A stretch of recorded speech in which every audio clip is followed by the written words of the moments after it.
Разблокировка по лицу работает даже в маске. По фото не разблокировать. Горизонтально можно разблокировать по лицу. Отличная камера для своей цены. Быстрая зарядка. 50% с нуля за 31 минуту. Это совсем неплохо. Одна из лучших оболочек на андроиде Oxygen. По мне самая лучшая. Как все говорят, все решает оптимизация. Они выпустили первый Nord с неадекватной ценой и сделали правильные выводы. В Nord N10. Но нужен ли вам аппарат с поддержкой 5G и довольно посредственным процессором, правда с отличным обвесом на него? Мы же понимаем, что важен не сам прос, а что пакуют вместе с ним. Не зря я купил Xiaomi Poco X3, теперь есть чем сравнить. Но пока поговорим о OnePlus. Tube 714, всем привет, вы на канале Польза.нет, меня зовут Саня, минимум 5 обзоров в неделю я выгружаю. Ежемесячно разыгрываю 5 Mi Band в 5 серии за лайк, подписку и комментарий к любому видео. Условия конкурсов, которых под конец месяца всегда много, и мои контакты в описании. В прикрепе мой телеграм-канал с промокодами на Алиэкспрессе. Розыгрыши проходят 30 числа на канале для стримов ежемесячно. А сегодня я расскажу вам о новом смартфоне OnePlus Nord N10 5G. И под распаковку, тесты и примеры его фотографий, его видеосъемки опишу свои ощущения. Ведь почти все смарты сейчас похожи. Главное, что почти. Упаковка скромная, но хорошая. В комплекте зарядник на 30 Вт, комплектный кабель и документация. Для вашего понимания всего происходящего, они даже комплектный чехол за $1 не положили. Не говоря уже о том, что телефон приходит без заводской защитной пленки на экране и, разумеется, без гарнитуры. К слову, это один из 7 бюджетников, которые будут на моем канале в течение этого месяца. 6 я купил сам, этот прислал производитель, без условий ТЗ. А чтобы вы понимали, на какой он риск пошел, можете посмотреть мой обзор на их телефон OnePlus 7T Pro по ссылке в правом верхнем углу. Я, кстати, все еще им пользуюсь. Хороший смарт, но обзор не очень. В этом же мобильнике отсутствует индикатор уведомлений, нет поддержки беспроводной зарядки и супермарки стеклянный задник. Плюс мне не особо понравилась сборка. Но на вкус и цвет, как говорится, защитное стекло Gorilla Glass 3-го поколения, толщина девайса почти 9 мм и всего один цвет у корпуса. Гибридный слот для сим-карты и карты памяти. Кто не знает, OnePlus это дочка BBK. OnePlus Nord N10 5G – длинное название, которое внесло определенную путаницу в умах покупателей. Сначала был представлен просто Nord, с помощью которого компания попыталась вернуть себе титул убийца флагманов. Но цена, которую запросила OnePlus за этот аппарат, оказалась не такой низкой, как ожидали все. Хотя по характеристикам он был совсем неплох, в итоге вышло не очень. И тогда фирма выкатила еще более удешевленный аппарат версии Nord, а именно Nord N10 5G и следом Nord N100. И во время распродаж некоторые покупали Nord N10 5G, думая, что они покупают обычный Nord. И были крайне удивлены, получив посылки не с тем смартом, который ждали. Компания OnePlus прославилась на рынке смартфонов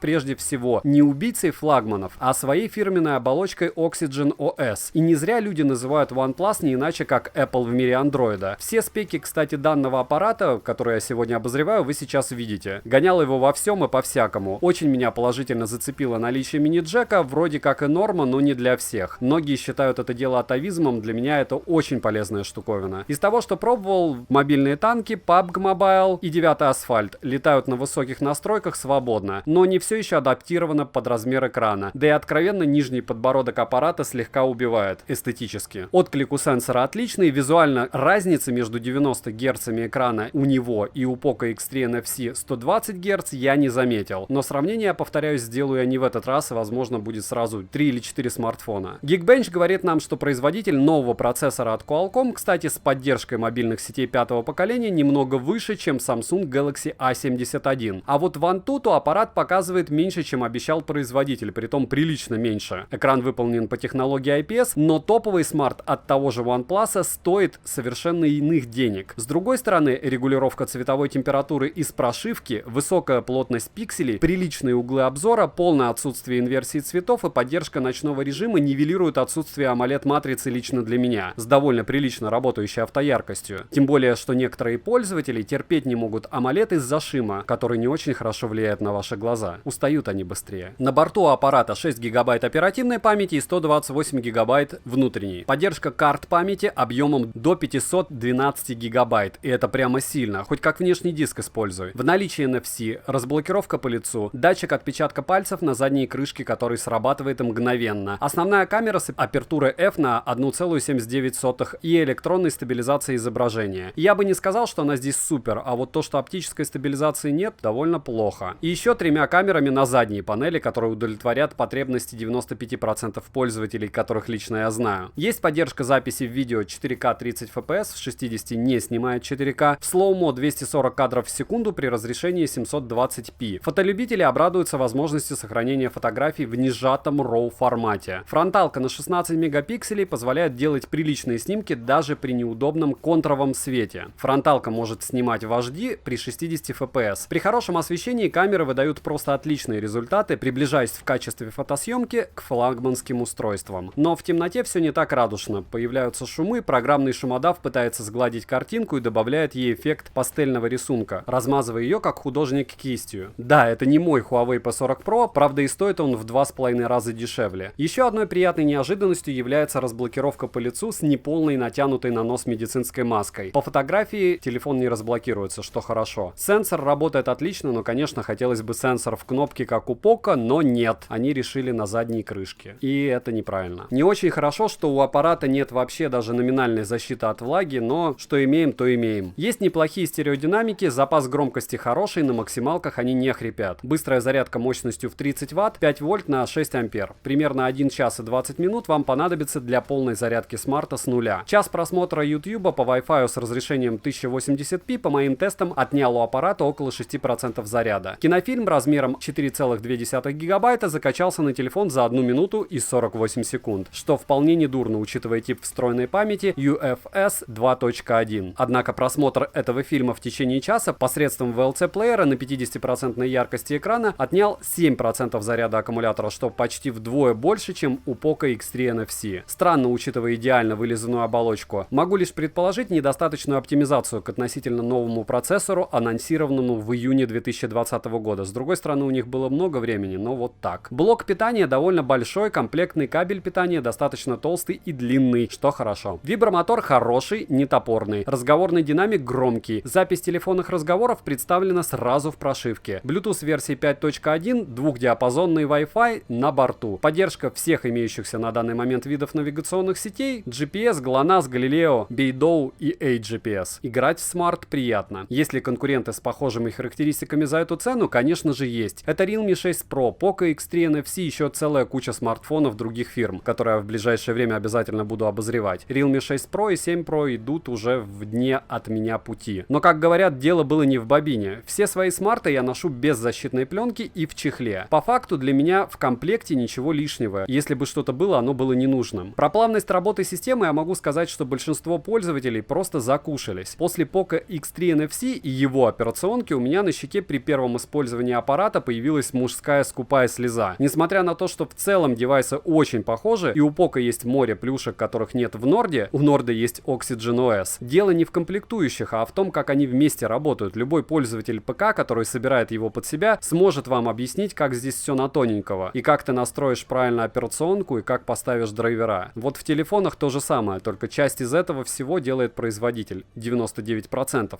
этого всего. Цена по ссылке в описании к видео в районе 19 тысяч рублей, но сейчас они хитро включили подарок в виде наушников OnePlus Buds Z, и она стала выше. В итоге, если вычесть стоимость наушников, она будет $260, так же как и на сейле. Будет цена выгоднее, скину в телеграм-канал со скидками по ссылке в прикрепленном комментарии. Там я скидываю личные промокоды на сейлы и выгодные приложения. Не часто, но то, что по-настоящему стоит купить. Резюмируя, если не бесит подбородок, планируете носить аппарат в чехле и у вас не было OnePlus'ов, берите, однозначно будете рады. Обзоры сравнения будут после. Завтра будет обзор на Sony 1000 MX4, а послезавтра на Realme V3. Ультрабюджетник за 10 тысяч рублей. Эти девайсы вас однозначно порадуют. Ставьте лайк за труды, пишите, что еще купить на обзор, девайсу да или нет, польза не отдаст ответ. Добра и удачи вам, дорогие друзья.